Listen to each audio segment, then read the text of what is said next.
मद्यधुंद तरुणाईने पोलिसांशी हुज्जत घातल्याचा प्रकार नाशिकच्या उच्चभ्रू वस्तीतून समोर आला होता।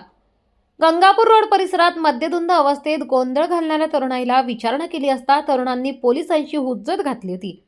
धार्मिक शहर म्हणून ओळख असलेल्या नाशिकमध्ये पाश्चात्य संस्कृतीचे अंधानुकरण करत तरुणाईने गोंधळ घातल्याने पोलिसांनी खाक्या दाखवल्या आहेत। त्याचा व्हिडिओ सोशल मीडियावर व्हायरल झाला होता।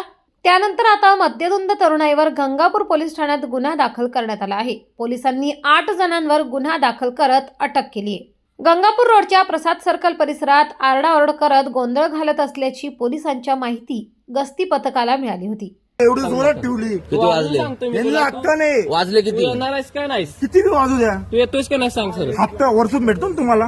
कोणाला? काय बोलतोयस? अरे काम ते काम नको बडबड करू। शांतपत्ती करू नको लय बरं का तू. मारा, पोलीस परत स्टेशन मारा. तू पोलीस स्टेशन चला. नाही मला हात नका लावू. नाही मला निघा मला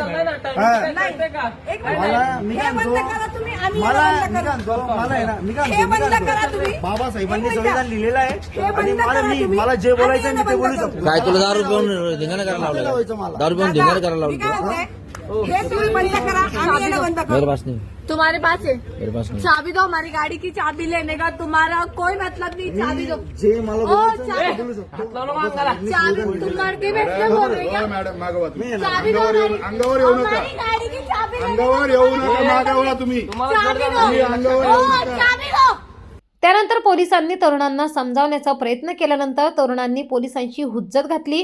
मद्याच्या नशेत बेभान झालेल्या युवतीसह एका युवकाने मुजोरगिरी करत पोलिसांसोबत वाद घातल्याचा व्हिडिओ व्हायरल झाला होता।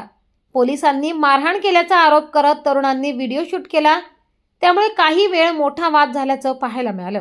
सार्वजनिक ठिकाणी शांततेचा भंग करत नशेत बेभान झाल्यावर भर रस्त्यावर उन्माद घातल्याचे अनेक प्रकार समोर आले होते। अशातच आता शहरातील आणि विशेष करून गंगापूर रोड आणि कॉलेज रोड परिसरातील हुक्का पार्लर आणि उशिरा चालत असलेल्या बारवर कारवाई करण्याचे आदेश पोलीस आयुक्तांनी दिले आहेत। तसेच गंगापूर पोलीस ठाण्याचे पोलीस निरीक्षक यांची देखील तडकाफडकी बदली करण्यात आली आहे। एवढंच नाही तर गंगापूर रोड आणि कॉलेज रोड परिसरातील अनेक हॉटेल चालकांना नोटिसा देण्यात आल्या आहेत।